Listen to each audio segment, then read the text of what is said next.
Hello, everyone. Welcome to Park Center for Independent Media's The Edge.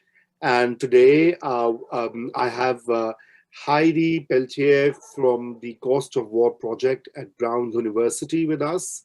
And basically, Cost of War Project has been cited so many times in the local and international media with regard to the US's war on terror and what it has actually cost to the Americans, the public, the state, and its implications. So thank you so much, Heidi, for joining. And without further ado, I would like you to tell us all, how did this project come about? What is the genesis of Cost of War Project and why? Sure. Thank you, Raza, for having me on. So the Cost of War project was started at Brown University in 2010 as the U.S. was approaching the 10-year anniversary of the 9/11 attacks and the intervention in Afghanistan. And so the idea behind the Cost of War project was that there's not really a full accounting of the various costs of war. So what we often hear from the Department of Defense is the kind of narrowest aspect of the budget for war spending, which is what is now called Overseas Contingency Operations, OCO. And so publicly, when the amount of spending is discussed on the war, that's the number we most often hear. And the Cost of War project wanted to look at what are all the other associated costs. So not just the direct war spending, but the other increases to the Pentagon's budget that happened during wartime, the increases in Homeland Security expenses, the increased costs of interest payments on the debt we take on for the war, increased cost for veterans care and benefits, and so on. So a much more full accounting of the cost of war.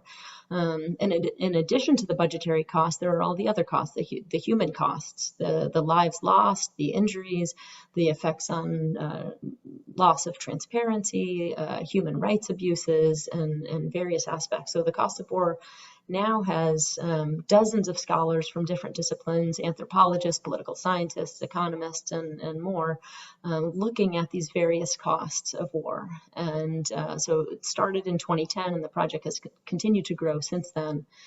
And lately has gotten a lot of both media attention and attention from policymakers, especially with the withdrawal from Afghanistan and also the 20-year mark of the 9/11 attacks. So the Cost of War project has been called upon quite a bit for its numbers on the costs, since we have the most comprehensive accounting, legislators are using the resource in drafting legislation. There's new legislation drafted by Representative Barbara Lee. The Cost of War project was mentioned by President Biden in a recent speech. And so we're seeing that the project is having an impact, but more importantly, policymakers need this kind of full accounting of war expenses and the toll of war. Absolutely. And because we are talking just a few days after the 20th anniversary of the tragic events that took place on 9/11, so it becomes even more relevant and meaningful. Heidi, tell us how much, what has the project found out so far, how much of money the US taxpayers have put into these wars, different wars in different countries? I mean, what's the total tally, and what's the kind of breakdown, and what does it mean for the future generations of Americans? All good questions. And the total tally is actually quite staggering. So what we've spent or obligated since 2001 until today. The most recent numbers were published on September 1st, just a couple of weeks ago. And this is from a paper by Nita Crawford, who is one of the co-founders and co-directors of the Cost of War project. What we have spent and obligated so far just in the US is $5.8 trillion. So that's from 2001 through 2020, fiscal year 2022. And that includes a little over $2 trillion of war spending, called the OCO, Overseas Contingencies Operations. And it includes over $1 trillion on interest on borrowing on the war debt. It includes increases to the Pentagon's budget compared to its peacetime budget. It includes veterans care and benefits, and it includes homeland security. So that's 5.8 trillion already. And then in addition to that, we have all the upcoming expenses for veterans. So the post 9/11 veterans who have served over the last 20 years will continue to receive care, disability benefits, other types of veterans benefits. And Linda Bilmes, also with the Cost of War Project, who's a professor at Harvard, has estimated that at least $2.2 trillion are obligated for future cost for veterans care and benefits. So when we put all of that together, these wars, the post 9/11 wars, have already cost or will cost $8 trillion. And that number may continue to rise. $8 trillion. $8 I mean, trillion. let that sink in. That is a huge cost that will be not just borne by all those who are paying taxes now, but for the future. And so what are the? I mean, your project has also documented the casualties, that the U.S. forces have faced, and that people in the countries where the U.S. has either invaded or bombed or intervened. So tell us a bit about that as well. Sure. So directly, nearly 1 million lives have been lost in the post 9/11 wars. A small fraction of that are U.S. troops. A little bit more than that is U.S. contractors. We actually have more deaths of contractors than troops. But by far, the greatest losses have been in civilians in the post 9/11 war, the countries where these have happened. So Afghanistan, Pakistan, Iraq, Syria, Yemen, and some surrounding countries as well. Yes. So the national police and national military, civilians, the opposition fighters, those are the groups that have faced the most serious losses. And when we combine all of these areas of the post 9/11 war, the casualties are nearly 1 million. And that doesn't include the indirect deaths. So indirect deaths result when healthcare facilities are bombed and water and food and energy infrastructure are damaged and people don't have access to the life-sustaining things they need. And so there are many times more indirect deaths than direct deaths. So the true number would be in the millions, but it's close to 1 million of just the direct deaths. Wow. I mean, this is staggering. And I believe that I was reading, I think, some time back about the impact on veterans, the US veterans, who would come not just to be, in terms of taking care of their bodies, but also their mental health and the kind of, attention they would require. So that is also a cost that the future generations of Americans would bear.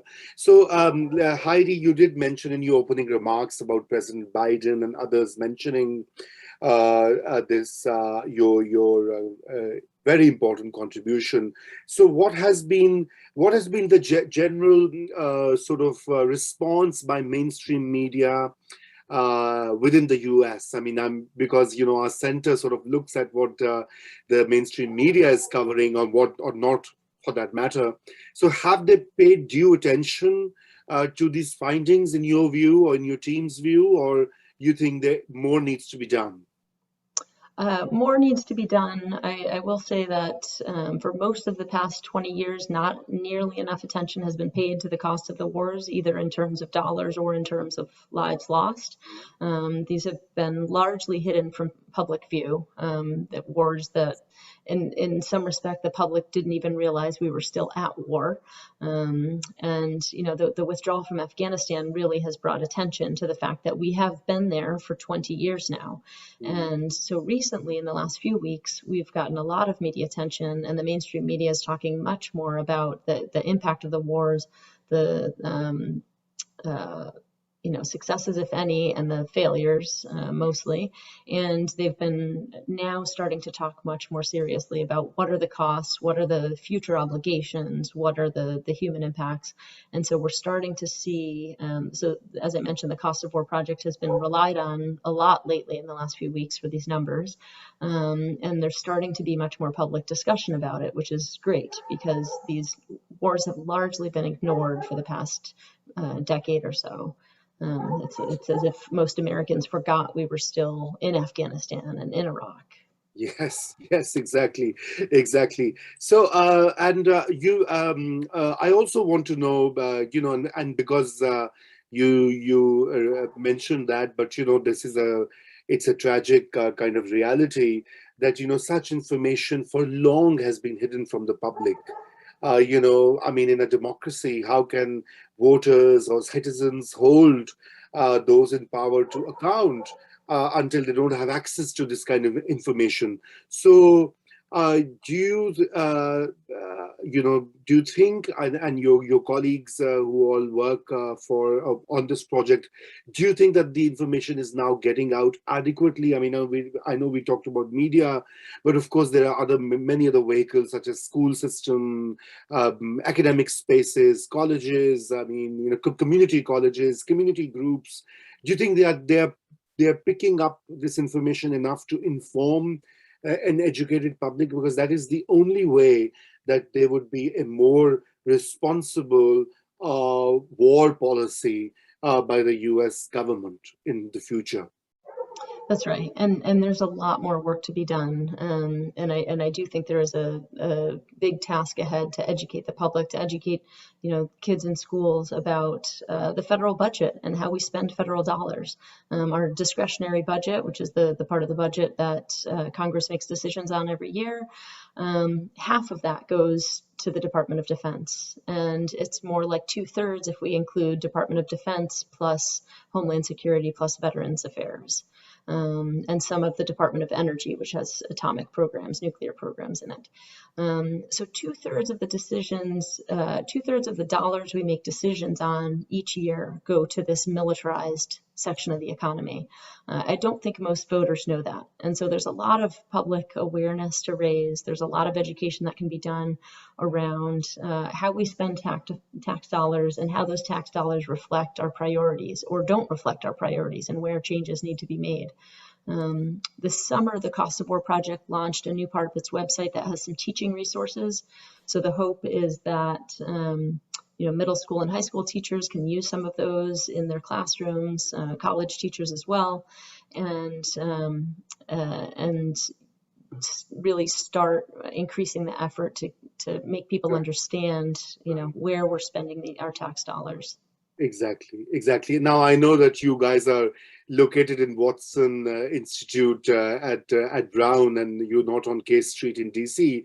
But how do we get around talking to the legislators at the national level? I mean, what kind of advocacy, what kind of lobbying, quote unquote, I don't like this word, but I'm just using it for the lack of a better alternative, to sensitize some of the lawmakers, how they must also exercise due diligence and caution while approving, such wars and of course the associated budgets. So, I mean, have you thought about this, or is it on the cards, or not part of your agenda?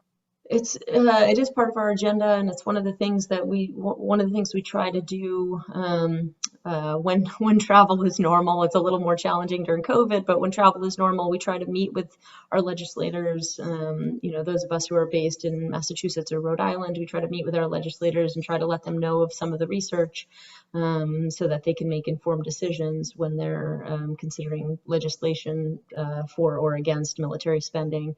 It's interesting that you use the word lobbying because, if you think about the big military contractors, Lockheed and Raytheon and Northrop Grumman, I mean, they're spending millions and millions of dollars a year. They have, hundreds of lobbyists working to support the cause of increased defense spending, of increased weapon modernization, and growing the nuclear arsenal. And there's a lot of money and a lot of manpower behind increased defense spending. And the only thing that will counteract that, at least a bit, is to get is to get public pressure on our legislators to consider reduced defense spending. So there is in Congress, there's a Congressional Progressive Caucus that discusses, reductions in the defense budget.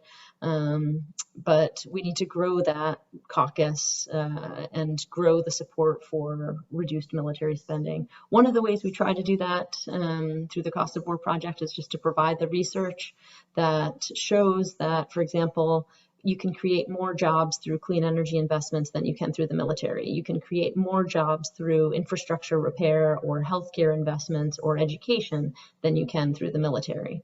And making those kinds of facts known to legislators is one piece of increasing their understanding of the various ways that it might not be in their constituents' best interest to increase or support military spending, that there actually might be alternatives that are better for creating jobs and for creating the kind of economy that their voters actually would prefer to have.